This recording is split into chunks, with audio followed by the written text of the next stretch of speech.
So we'll go ahead and let's talk about our first bear with ABR. And as I said, ABR finally got up and was ready to receive their first bear in 1996.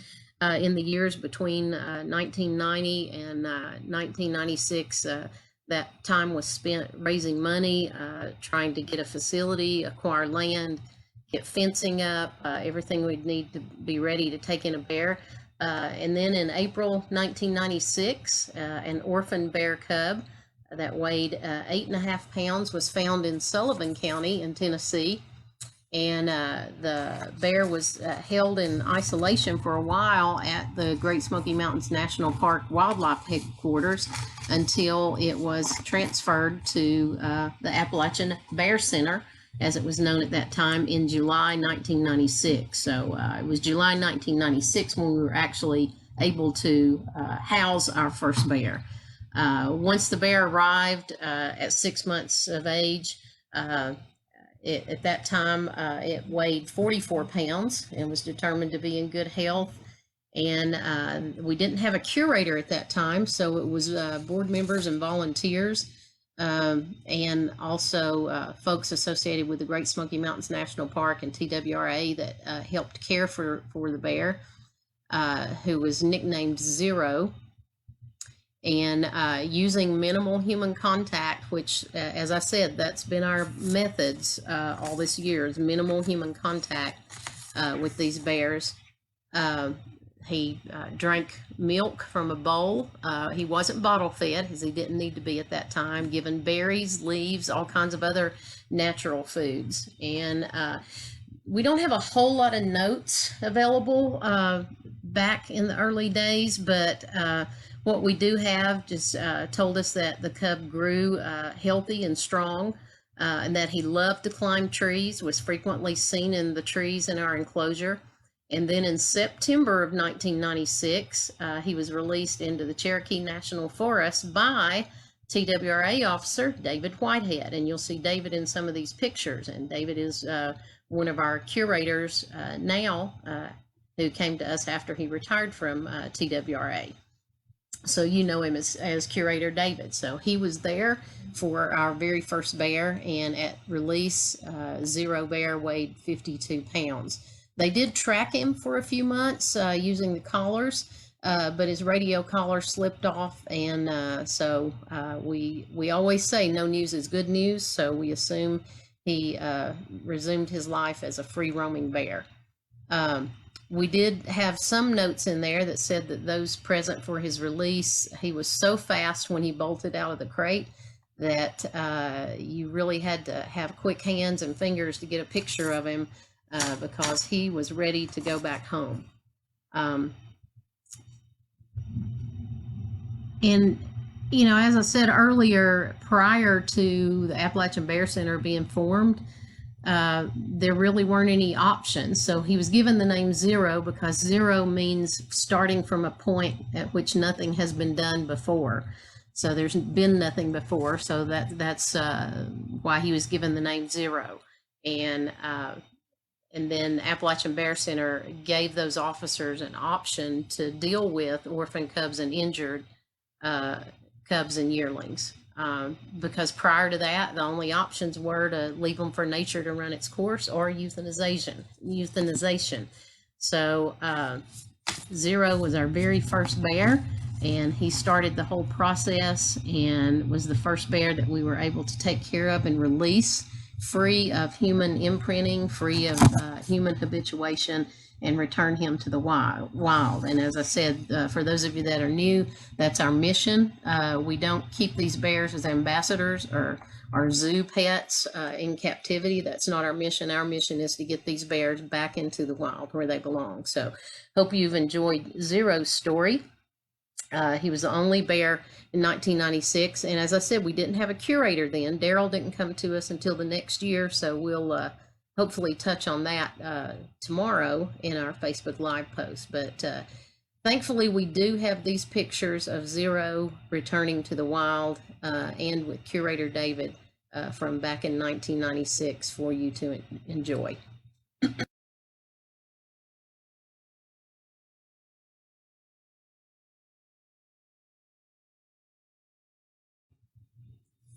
As we said yesterday, when Zero Bear came in 1996, volunteers took care of him because we did not have a curator at that time. And then the fall and winter were quiet until around March. And then TWRA called, and there were 3 orphan neonatal cubs, and they all weighed just a little more than 3 pounds each. So while there was a lot of excitement about getting these 3 cubs, there also was some panic at the same time because we didn't have a curator at that time.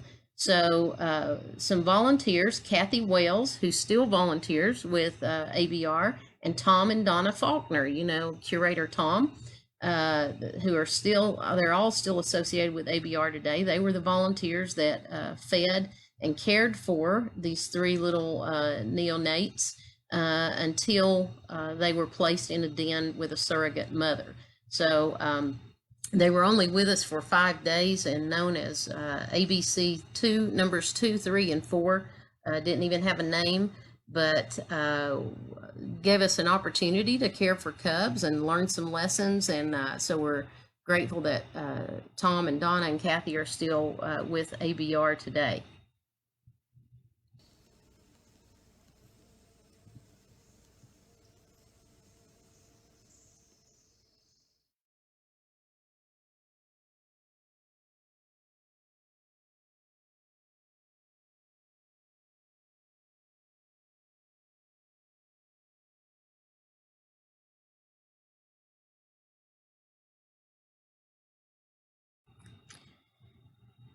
Then in June of 1997, the Appalachian Bear Center, as it was called at that time, got this young little bright-eyed whippersnapper by the name of Daryl Radachek, who may be on with us today, was hired as our very first curator. And I don't think he'd even been here a week before the U.S. Fish and Wildlife Service called. And they had 2 habituated adult bears that had been confiscated, and they just needed some temporary housing until they could find a good location for them. Now, our permit has us taking cubs and orphans, cubs and yearlings up to 2 years of age. We don't take adult bears, but they got the special permission of TWRA for us to just temporarily hold these 2 bears. And that came, so they were just housed here. And that gave our new curator an opportunity to kind of get acclimated to the job and learn the ropes, and then also a chance to test the holding pens. And those were bears number 5 and 6, known as Sarah and Dakota. And I do have a picture of them that you'll see on the slideshow as it goes through. Don't have a picture of all the bears in 1997. We have limited information from some of our old notes. We've had to piece things together from newsletters and with Daryl's help and some of his blogs. And you'll notice at the beginning of today's post, I put a link to my original Facebook post about 1997. And in that are links to Daryl's blog. So you can read about Sarah and Dakota. He wrote a story about them. They weren't necessarily your typical eastern black bears. They were cinnamon colored, and they came from the east coast of South Carolina. And some of those bears along the east coast of South Carolina are cinnamon colored. So they looked a little bit different than our Smokies bears here. And Daryl wrote about them in his blog. And as I said, if you click on the link that I put in the notes about this post that will go on Facebook, you'll find a link to Daryl's blog. And then shortly after that, Kim Delosier, who at the time was the chief wildlife biologist for the Park Service, called, and he had an adult female that was emaciated and near death. And this was bear number 7. And that bear was admitted, and during the examination by UT, was found to have like a 4.5-inch long stick that was embedded in her left hind leg. And so they sort of presumed that maybe a fall from a tree kind of resulted in her being impaled. She was named Cadey, C-A-D-E-Y, recovered quickly and was returned back to the national park in August. And as I said, you'll see some of the pictures of these bears. I have one of them in the slideshow that you're going to be seeing. And if you go to the link on Facebook, there may be a few more that you can see. After that, it was a dry summer. The oak trees failed to produce an adequate acorn crop, and we call that a hard mast failure, and that spells a lot of trouble for bears who are very dependent on acorns in the winter to put on that layer of fat that they need to survive the winter.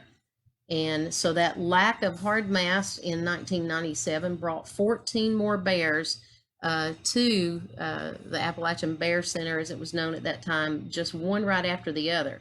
So our young new curator really got tried and tested in the first few months of his arrival. And they sort of came in this order. On October the 3rd, number 8, known as Cherokee, was a male hit by a car in Johnson City. On October the 15th, number 9 was Gamble, an orphan male found on Gamble Lane in Maryville. And in 2015, we had another starving bear from Gamble Lane, and he was named Gamble II. And both of those bears were successfully released. Then on October 21st, number 10, Houdini arrived. Houdini was a 22-pound female with a severely broken hind leg that was found in the Chimneys picnic area. And if you want to know why that bear was named Houdini, you've got to go click on the link and read Daryl's blog about that bear. And Houdini was officially released in March, weighing 50 pounds. Then on October 22nd, number 11, Lamb, came in, attacked by a dog in the Lambert Acres golf course in Maryville, and had a severe infection from the bite. And in fact, the little female had lost all of her teeth as a result of that infection. But antibiotics and good care from Daryl and time allowed those adult teeth to emerge, and she was able to be released. And then also on October 22nd, number 12, Bert, who was the sibling of Lamb, and you get that, Lamb and Bert from Lambert Acres Golf Course, came in, also was able to be successfully released. October the 29th, Freeway was a female hit by a car in downtown Gatlinburg, was able to be successfully released in March of 98. And Freeway was also believed to have been maybe the runt of the litter, and was very healthy, but was a small bear. Then October 30th, and you can see these dates, just one right after the other, kind of what we experienced in 2015-16, where sometimes we would get on a weekend, I might admit, 3 bears over the weekend. Wasn't uncommon. So this was Daryl's experience that year in 1997. So October 30th, number 14, Unicoi, a female whose mother was hit by a car, came in. November the 3rd, number 15, Rocky, a female hit by a car in Cotton County. November the 7th, bear number 16 was a female with severe injuries and could not overcome those injuries, and that bear was euthanized. And then number 17, Calderwood, was the sister of bear number 16. And the funny thing about Calderwood was there happened to be a Hollywood movie being filmed in Blount County at that time, and Calderwood sort of walked on the set of that movie, and they did not need her as an extra, and she wasn't hired, so she came to us, and she was later successfully released. November the 9th, bear number 18, Carpenter, came in, found at Carpenter's Campground in Maryville. November the 12th, number 19, Pigeon. It was a little female found in Pigeon Forge. And November the 12th, number 20, Hartford, was a little male hit by a car on Hartford Road, and had to have a pin in his leg, surgery and a pin in his leg, but was later released. And then on December 15th, number 21, Ellajoy, 15-pound male found on Ellajoy Road, and was released in March. So you can see that 1997 was a rough year. Both the Bear Center and our new curator, Daryl, were tried and tested. And the hard mast failure continued to produce more casualty as we got into the winter in the beginning of 1998. But lots of lessons, and just after 1 year of being open, lots of a variety of different injuries and illnesses and starvation and neonates for the Bear Center to uh, really establish the reason of the purpose for being here. So you can imagine, had those folks not had the foresight to develop the Bear Center, those wildlife officials in 97, all of those bears would have either had to be left out in nature for it to run its course, which means they would have died, or they would have had to have been euthanized. So we have pictures of a few of them. The sad thing about when you follow a famine, that reason for the decline from 1 year to the next is a pretty brutal truth. And because by the time they got to the spring of 1998, of course, only the very lucky or the very strong would have survived the winter. And we see that happen a lot. After you follow a year of a hard mass failure, not a lot of cubs being born. Some bears don't make it, and yearlings probably get hit the hardest of some of those. I remember in 2015-16, what was popping up so often were those starving yearlings, and they just didn't have enough fat on them to make it through the winter. And we saw that last year with Bear 282, that you know as Hartley. Just couldn't make it, and then the others that came in just struggling. So you think of those that were lucky enough to be sent here. For every one of those, there are several others that probably didn't make it out there. So that's just a very harsh reality of Mother Nature. But the 5 bears that were taken in 1998 were yearlings, and somehow they had managed to hang on and keep living. And so I'm going to kind of go over their admission weights and let you hear what those were. So you'll know that most of them were absolutely just near the end. Would not have survived much longer had they not been able to come here to the Bear Center and receive care. And of course, that was Daryl Radachek who provided that care. The first one that came in was bear number 22, Jefferson Bear. He came in on February the 24th, 1998. And we do have one picture of him, the slideshow, you'll see it, him in a tree. And he was about 13 months old, and he weighed 25 pounds. So although, you think that's a little more than what our little bear that just came in weighs, that is about half of what he needed to be. He was found near a housing development, was exceptionally timid, and even for a black bear, who they tend to be timid in general, but he was exceptionally timid. And one of the things that was in the notes were that his foot pads showed some wear, indicating he might have been pacing on a hard surface. So there was kind of a strong suspicion that he might have been held in captivity by a human, and maybe was either set free or escaped. But yet he responded well to his time here and was able to be released back to the wild on May 20th of 1998, weighing 62 pounds. So he more than doubled his weight just in those few months. The next one that came in, and I don't think we have a picture of him, bear 23 was Loudon Bear. He arrived on March the 19th and was 14 months old, and he weighed only 12 pounds. So when I think about that, March 19th at 12 pounds, how in the world did that little guy survive? I don't know. Just these little guys, they just have heart, I tell you, and they can survive so much. But he was the size of a tiny cub, and somehow managed to survive the winter, but was near death when he came here. But he defied the odds. He gained weight and was able to be released in May 1998, weighing 34 pounds. Bear 24, Gatlin, and there are several pictures, and you'll see that Bill Stiver and Kim Delosier are in these pictures. Also, Daryl is in the pictures as well. But Gallon Bear arrived on April the 7th and was 14 months old and weighed 25 pounds. There again, very underweight, but otherwise was in pretty good health, no other issues.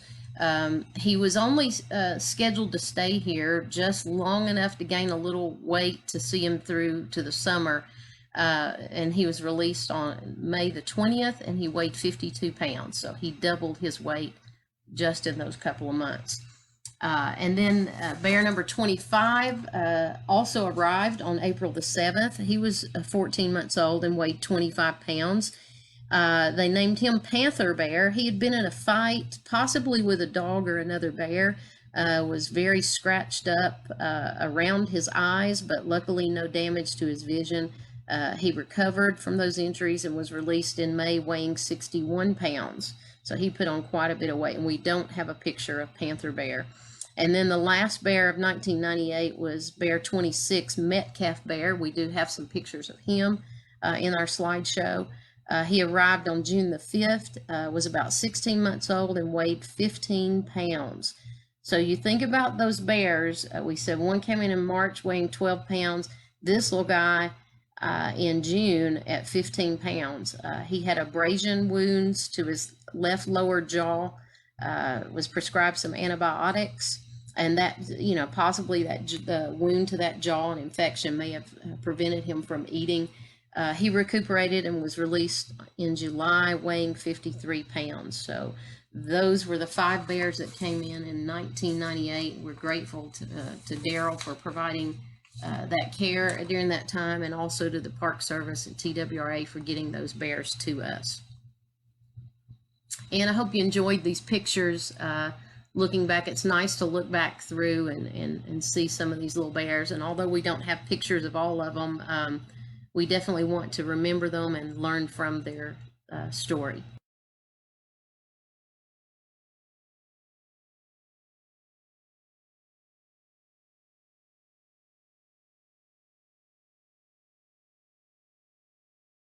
Today we're going to jump forward to 1999, and this is when ABR was known as the Appalachian Bear Center.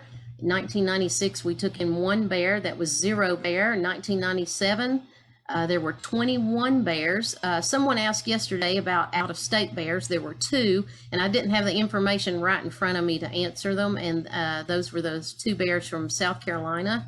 And then in 1998 that we covered yesterday, there were 5 bears. And then we go into 1999 and continuing a busy year for the Appalachian Bear Center and for the new curator, Daryl Radachek at the time. And we took in 13 bears. The first one came in January 24th of 1999, and that's really early normally to get a bear. Of course, our little 299 is our first bear this year. That's the earliest we've gotten one in a few years. But on January 24th, 1999, a hiker in the Great Smoky Mountains National Park saw a little cub that looked like it was just a few days old, and it was lying in the middle of a trail. So the hiker picked up the cub, took it to the ranger station, which was just a few hundred yards away, and then the cub was immediately brought here to the Appalachian Bear Center, and it only weighed 11 ounces. And although the vital signs were stable, the cub's body temperature was very low. So the Knoxville Zoo had an incubator, and the cub was rushed to the zoo and placed in the incubator in their intensive care unit. And he fought for over 24 hours, but he'd just been without his mom too long and could not survive at such a young age, and he died a short time later. It's thought that maybe there was a period of excessive rain in the park at that time, and perhaps that had caused the mother to relocate her den. So she might have been spooked by the hiker or something else.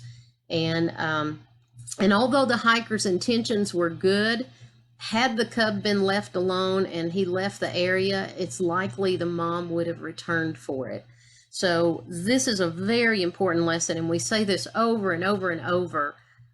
If you find an orphan, whether it's a bear cub or anything else, leave it alone. Don't pick it up. Don't try to get it. Leave it alone and call wildlife officials, because you do not want to intentionally orphan a cub. So it is likely that mom might have returned for it, because a mother is number one. She would not have left the den with this tiny cub without a reason, and likely it was that the den was flooding and she was trying to move it. She may have had more than one cub, so she would not have left a cub in the middle of the trail and not come back for it. So it's while the intentions were good, this hiker probably interfered, and it resulted in this little guy being separated from mom and ultimately his death. But he was ABC number 27, the Sugarlands cub, and given the name Little Claus, a little male.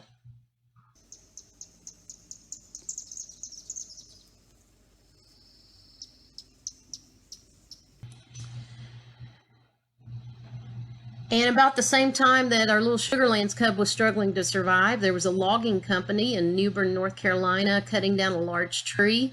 Unfortunately, that tree was home to 4 bears, a large female and her 3 newborn cubs. And although they all 4 survived the felling of the tree, it did scare off the mother, leaving behind her 3 tiny orphans, and they all weighed less than a pound each. They were rescued by the wife of one of the loggers who called Appalachian Bear Center. Upon arrival here, of course, curator Daryl Radachek had to bottle feed these newborns every 4 hours. And although they adjusted well to their home here at the center, Daryl knew that he's not a good substitute for a mother bear. And we say over and over, none of us are the best substitute for a mother bear. So they put a plan in place to find a surrogate mother for the cubs. And in February, they were introduced into a litter of separate female bears in the national park system. The little female named Lina was fostered to an 11-year-old female in Big South Fork. Newbern, who was a male, went to a large female that was denning off the Cucumber Gap Trail. And Caro, the female, went to a female located in a drainage near the Meigs Mountain Trail. All the surrogate females were very healthy. They all had cubs of their own. And prior to being placed with those surrogates, the cubs were rubbed with a mint-scented ointment, which was applied to all the cubs in the litter. So when the mobilized mothers awoke, all the cubs smelled alike. She cleaned them and she took in the extra.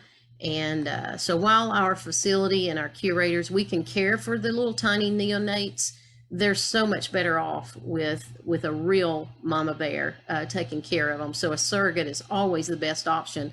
And whenever we get them in this small, that's the first thing we seek out, is if there's a surrogate that is known that can take them, and they're not always known. Daryl Radachek chronicled his journey with New Bern Carolina in his blog, and at the beginning of this post, you'll see the link to my original Facebook post, and in that post, you'll find the link to Daryl's blog. Have a picture of Lina and her new mom. So you can see the mother immobilized, and they placed little Lina, the cub, with the new mom.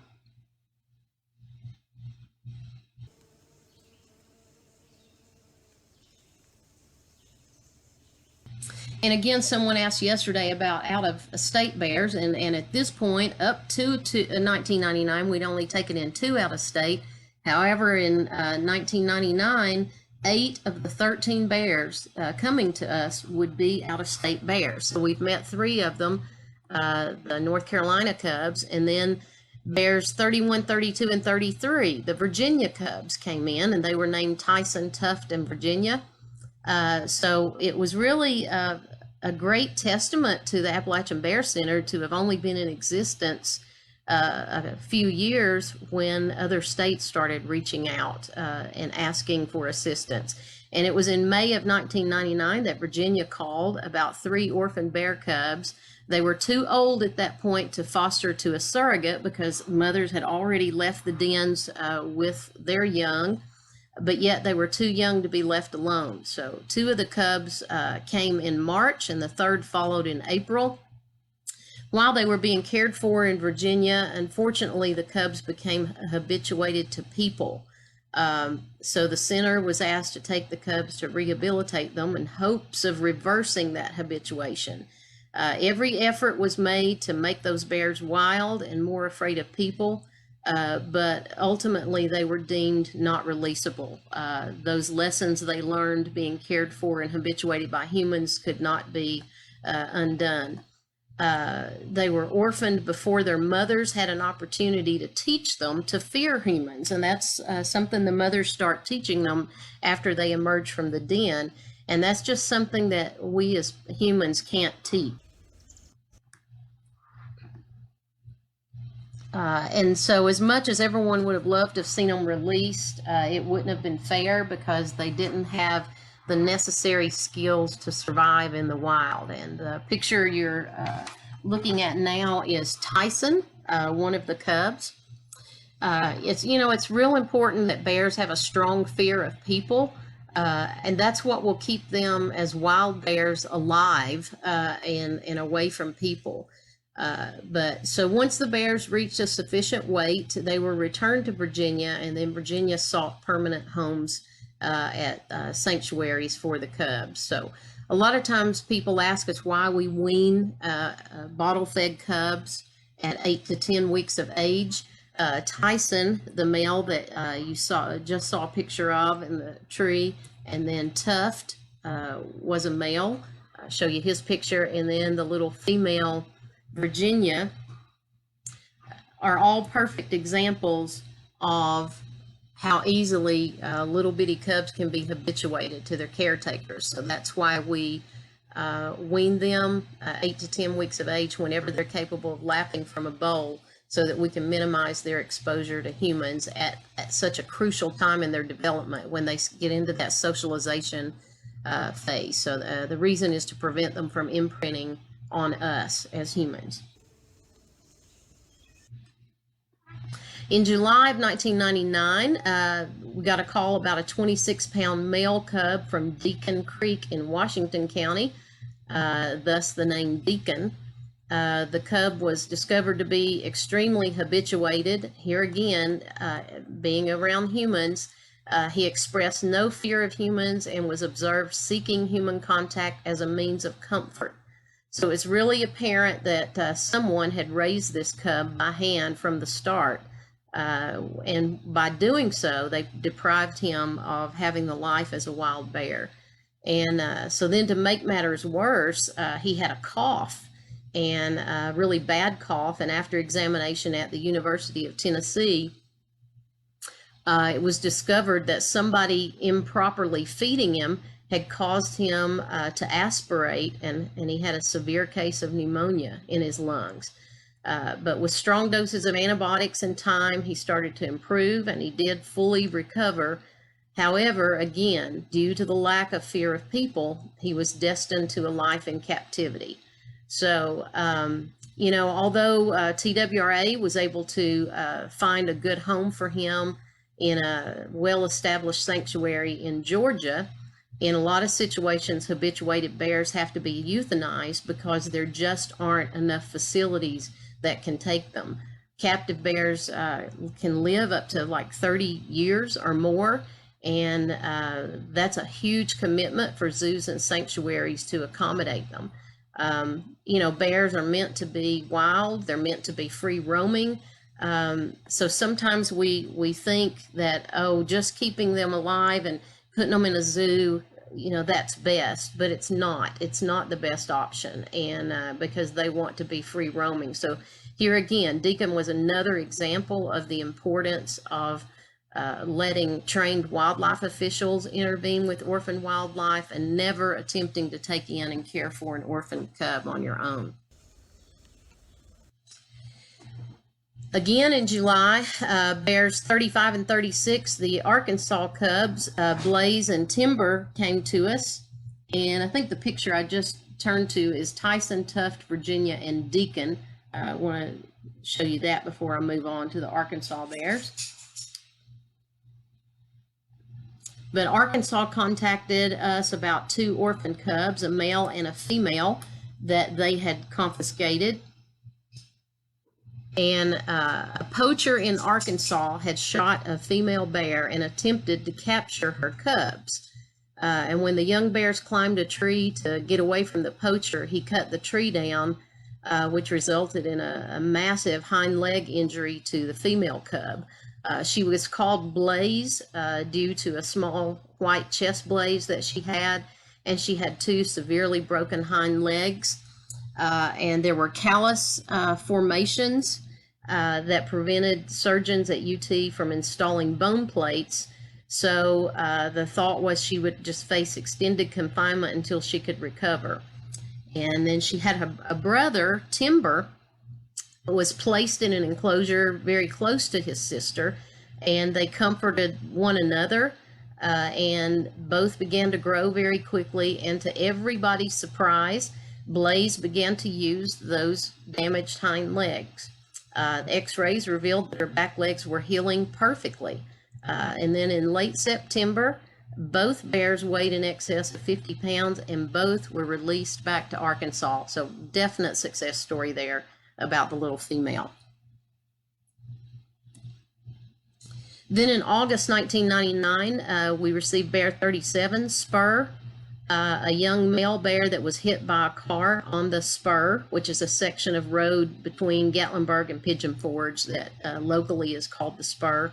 The bear weighed 132 pounds and was chasing a female when he was hit, and resulting in a severely fractured right hind leg. So the Park Service transported him to UT, where veterinarians fitted him with 2 non-metallic plates and 28 titanium screws.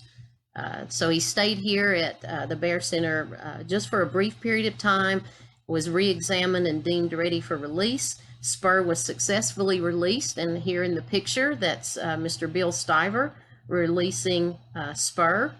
And so hopefully he was more careful after pursuing a girlfriend, but we hope he had many girlfriends and lived a long life. And if you look closely in the picture, you can see the shaved section of his leg where he had to have surgery.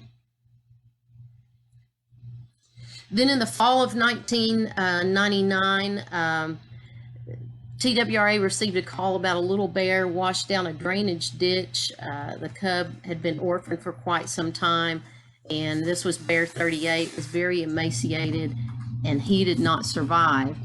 However, not long after that, in October, the last cub of 1999 came from the Chimney Tops area, named Campbell.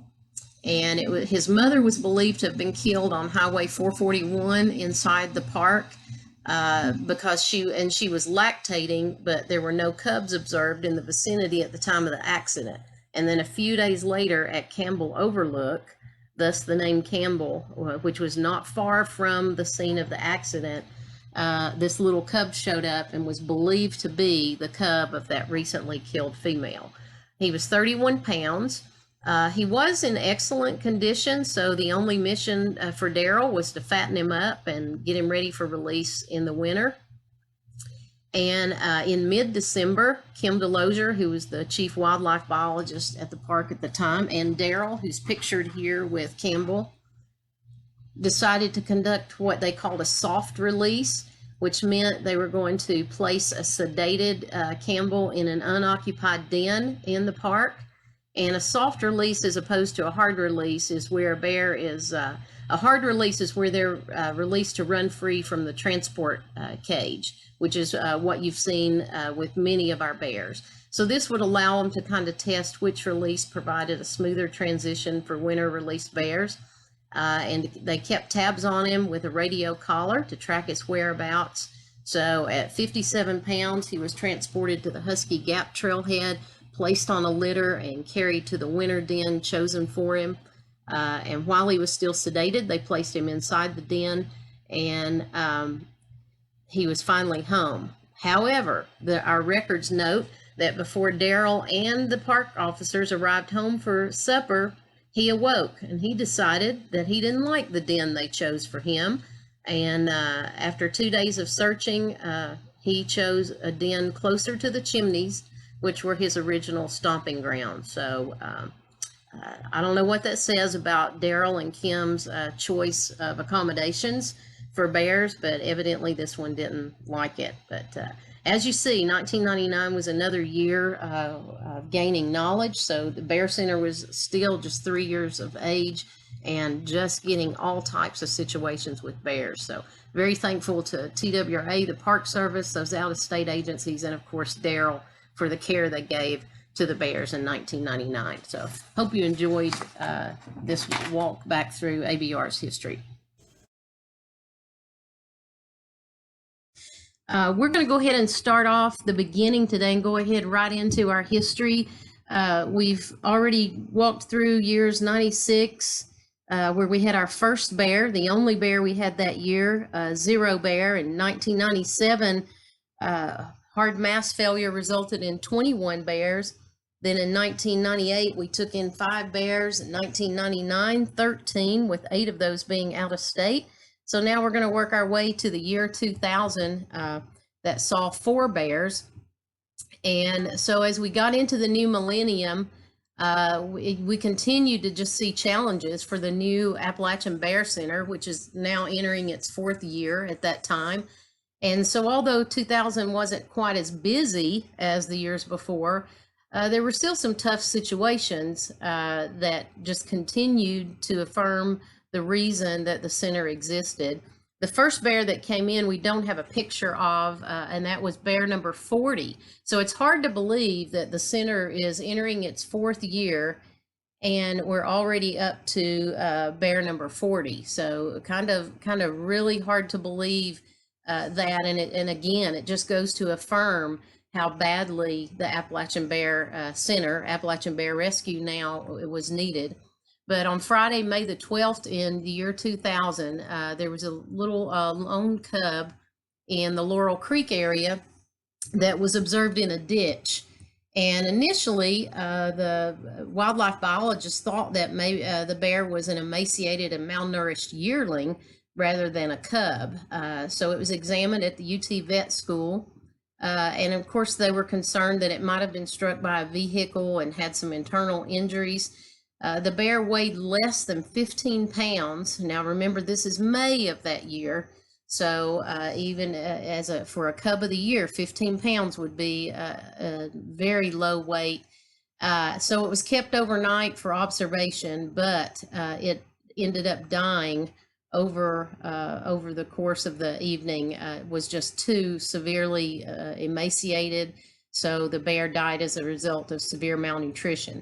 And it is thought that possibly, I think they did determine that it was a yearling, wandered on the road in search of food and may have been struck by a vehicle, but was so severely malnourished, just could not overcome any injuries or illnesses.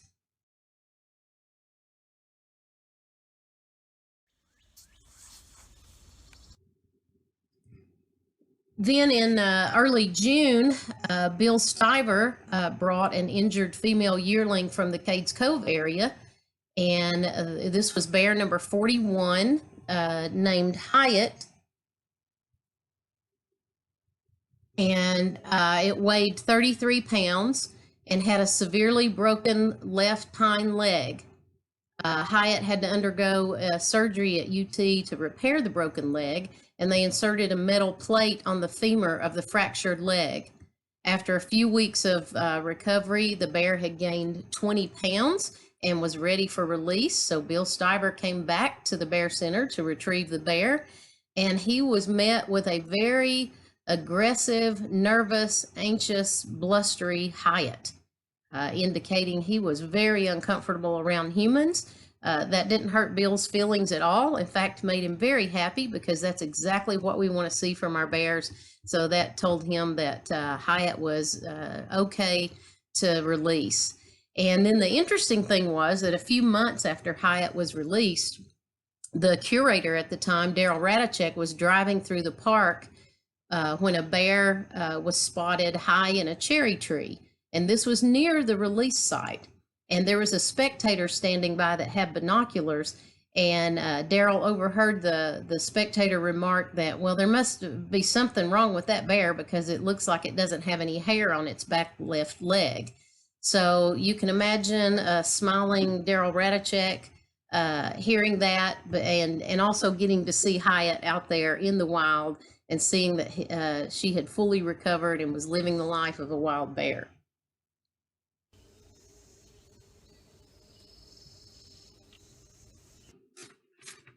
And again, here's another picture of Bill Stiver with Hyatt Bear, an immobilized Hyatt.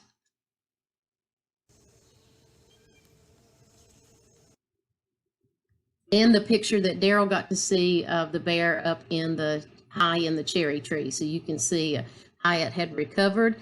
And I can only imagine, actually, I don't have to imagine, I know how that made Daryl feel to see that bear up high in that tree.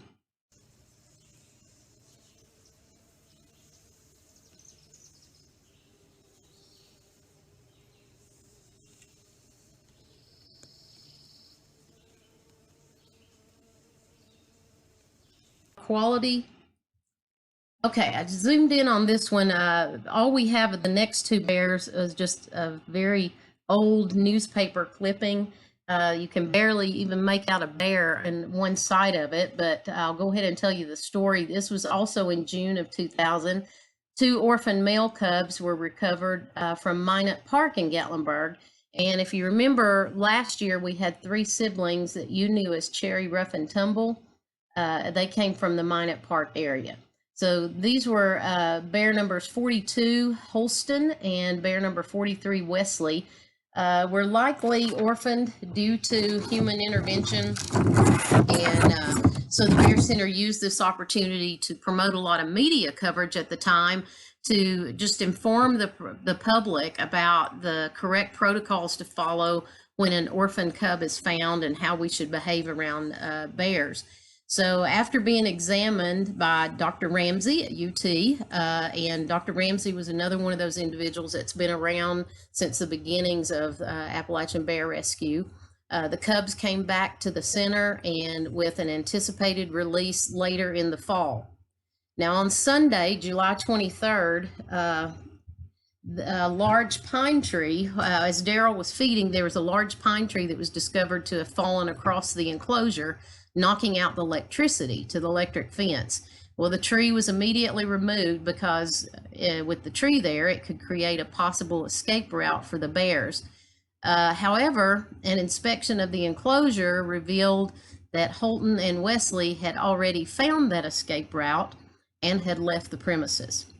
So Daryl set traps in hopes to recapture the cubs. However, all he got was a raccoon and 5 possums that entered his traps. And Holston and Wesley were never recaptured. They left the premises and were gone. So the only pictures in our records from 2000 were of number 41 Hyatt Bear and this distorted newsletter picture of Holston and Wesley. So it's hard to make out. You can see one little bear on the right, and if you look real close, you can see the form of another bear. But that's the way it was back in the year 2000 with 4 bears.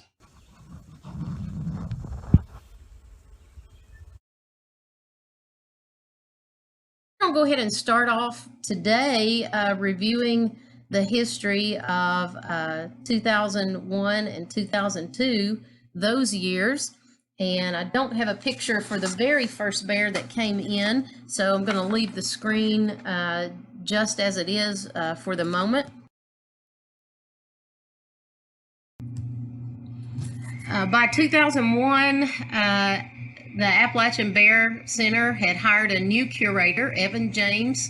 Daryl Ratachek had left the Appalachian Bear Center to further his career in wildlife with the Tennessee Wildlife Resources Agency. And we were blessed to be able to continue that working relationship with Daryl throughout his tenure at TWRA, and now it still exists to this day. Evan would be the curator for 2 years at the Appalachian Bear Center. So, you know, when we study the bears who arrived in 2001, 2002, it was kind of a challenge because over the course of years, some of the notes and transfer records were lost. So we had to do a lot of digging to really go back into the records and find out. And then there were some bears who were handled by the Park Service or TWRA and maybe examined at UT, and they were noted into ABR's records, yet they never were actually admitted to our facility. So we got a couple of bears during this time period that didn't really get assigned a number, but we're going to go ahead and talk about them anyway because we did know about them. The first bear of 2001 arrived on July 25th, and the wildlife officers have received a report of an underweight yearling. So a trap was set, and then what appeared to be a very small bear was captured. The female yearling was taken to UT for examination, but surprisingly, she weighed 67 pounds. That was a very healthy weight for a yearling at that time of year. So it was very apparent quickly that the wrong bear had been captured. So this bear was given the name Oops. And that's why, because oops, we got the wrong bear. So, but while immobilized, Oops got a full examination, complete with ear tags and lip tattoo to document her capture, and then was immediately released back to the wild. So Oops was one of those bears during this time period, not completely documented in our records, but we found her story in an old newsletter article. So we definitely want to honor her, but we doubt that Oops was very happy with the complimentary medical exam and earrings that she got. But except for the free ride to the UT Vet Hospital, she never spent any time at the Bear Center, but has been documented as part of our history as actually bear number 44. She did have a number, although she never actually resided here at the facility. So the underweight yearling that had originally been reported was never ever captured after that.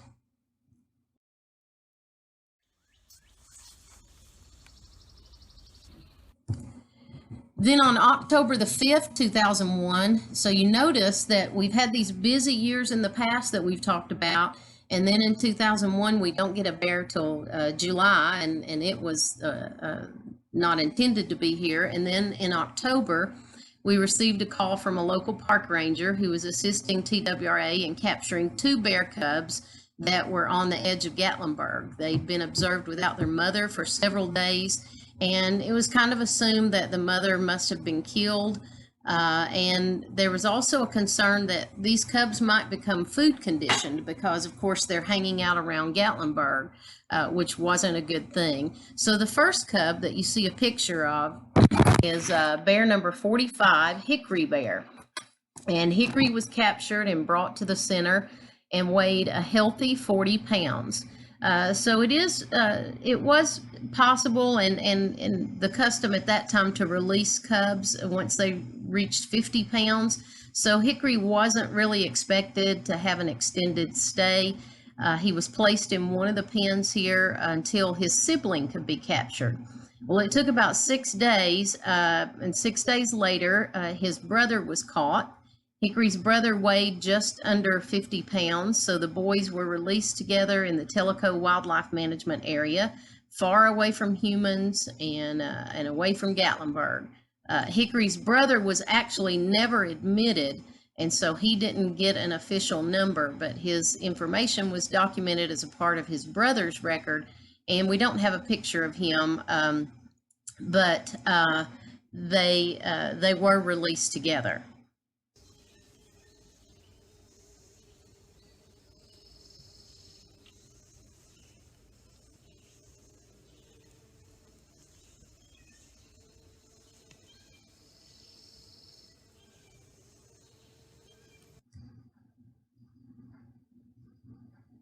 Back also in the last few years, we've really made some efforts to go through all the old records, all the old archives, newsletters, and we found a medical record that didn't match any bear on our list. And so we want to thank UT because they went back into their records and made sure that we had copies of anything that they had on any ABR bear that had ever been treated there. And so that was going back quite a few years.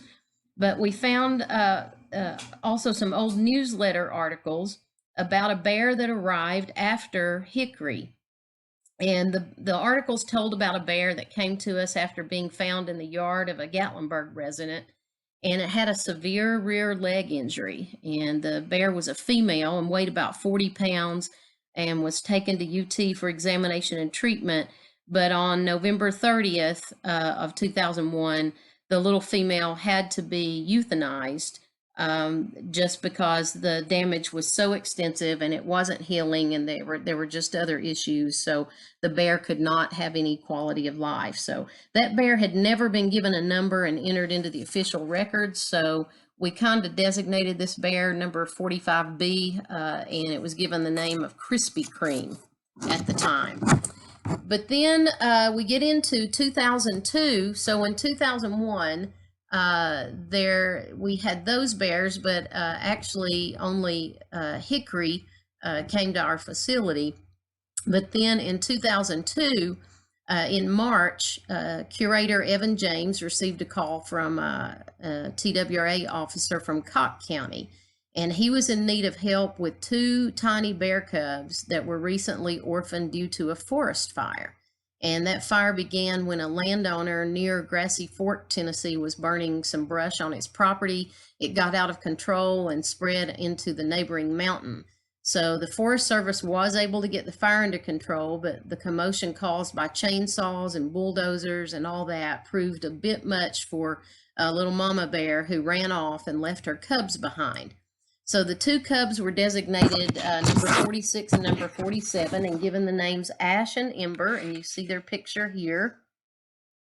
And they were found out in the open on the ground. So it was thought that maybe their mother was trying to move them out of the area because of the fire.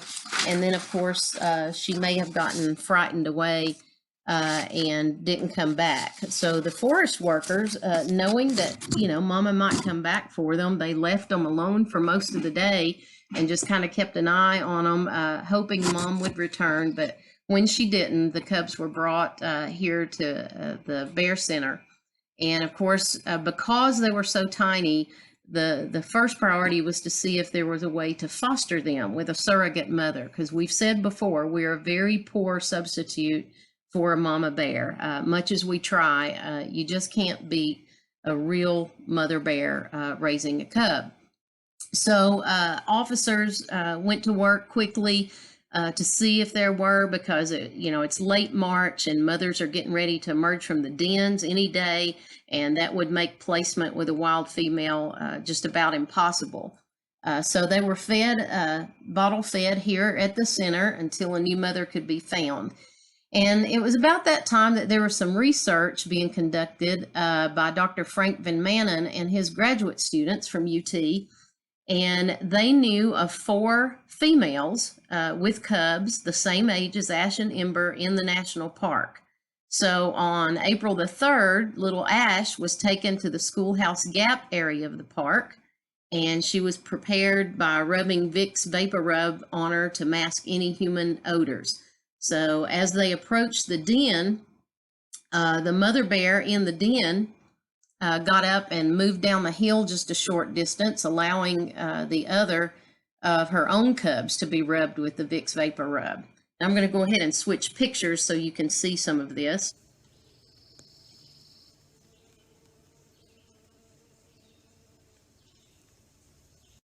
See here a picture of Ember being bottle fed here at the center. Cute little cubs. And there's Curator Evan James, one of the few pictures we have of him, and Ash. And then here's a picture of one of them being placed in the den. And I'm finished telling you that story.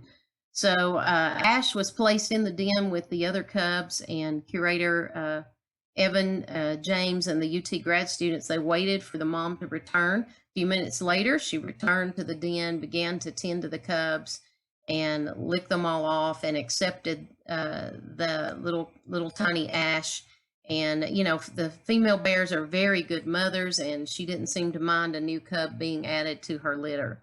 And then the following day, Ember was taken to a den on Sugarland Mountain.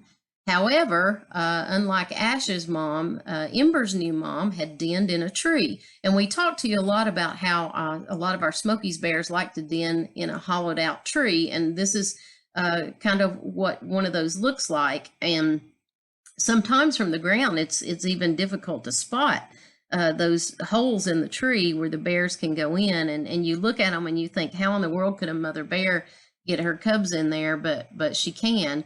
So she was denning in a tree with an opening about 50 feet above the ground, and it was a big, massive chestnut oak tree. So this was not an easy process, but again, she was prepared with the Vicks Vapor Rub, placed in a mesh bag. They pulled up with a rope and placed her in the den. And a few minutes later, one of the graduate students climbed up and looked in the opening and saw the female licking the Vicks Vapor Rub off of a little Ember's tiny head. So both of those placements were very successful, and those little bears and their new moms were seen months later out of the den with their new family. So over the years, this technique of fostering those orphan cubs to wild females, it's been used all across the country with successful results. And as I said, it's always our priority to do that as opposed to us taking care of neonates.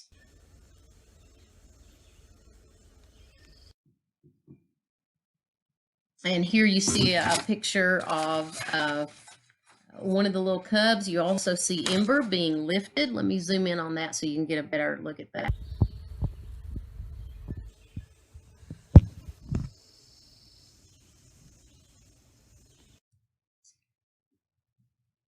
So you can imagine a little bear cub taking a ride in a bag up 50 feet high up in that tree. You see what a tremendous task that was for the grad students and also the curator at the time to get that little bear in that den. So very grateful for that study that was going on that allowed these two little cubs. So even though they were with separate mothers, much better off than had they been here with us.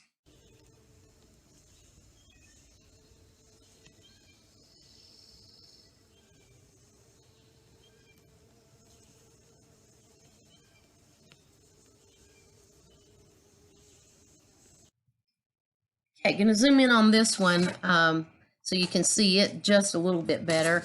Some of these pictures, as I said, we've gotten them out of newsletter articles, are not the greatest. That's before all the digital technology and everything that we have now. So some of these pictures were not the best quality that are back in our records.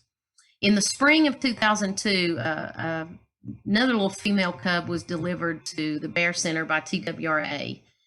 This bear was confiscated from someone who'd been keeping her as a pet. So you can see the little bear has a harness on, just like a dog harness, and someone has her on a leash.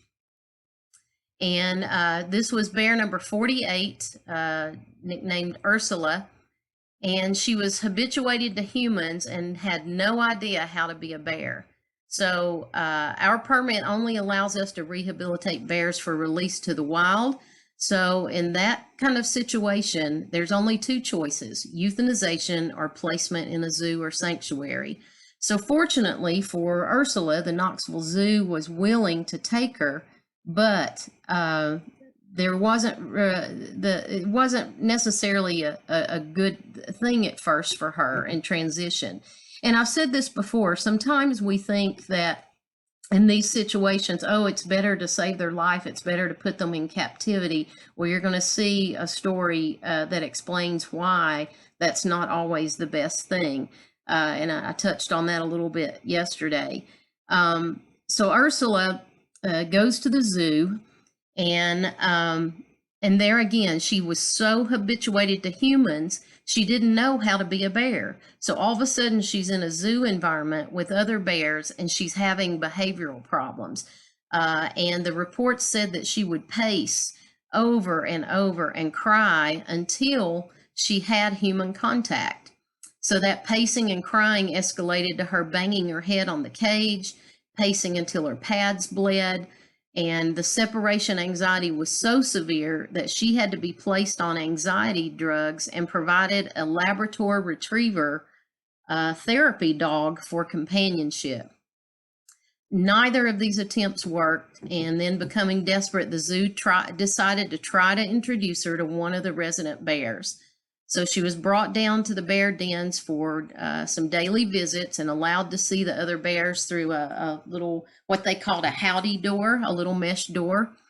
And through a lot of effort, by May 2003, now keep in mind, she went there in 2002, and it took till May 2003.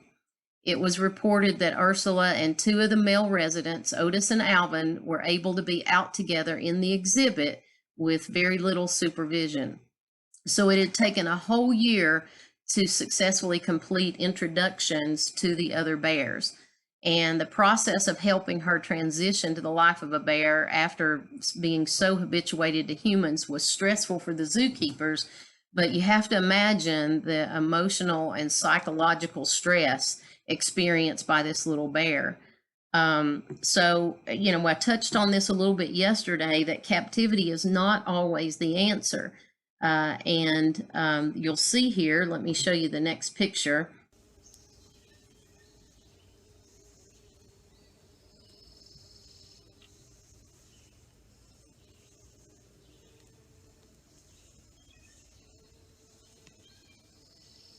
This is a picture of Ursula Bear, and she still resides at the Knoxville Zoo today. And she resides there with the other resident bears. So you have to think of when we habituate bears, when people do that intentionally. And in her case, it was done intentionally. It wasn't an unintentional leaving your trash or your food out and she got food conditioned. This was a person who intentionally tried to raise a bear cub as a pet, and her story could have ended very sadly. And we're so thankful to the Knoxville Zoo for providing her a home. But the thing to remember is, black bears are wild animals, and little bear cubs are wild animals. And habituating a bear is easy. It's very easy to do, but reversing it is almost next to impossible. So I love the comment that our administrator, Facebook administrator, Ben, wrote in a post one time about her. If hugging or playing with a bear cub is on your bucket list, please cross it off. We have to think about the emotional and psychological turmoil that this little bear experienced, and how sad that must have been.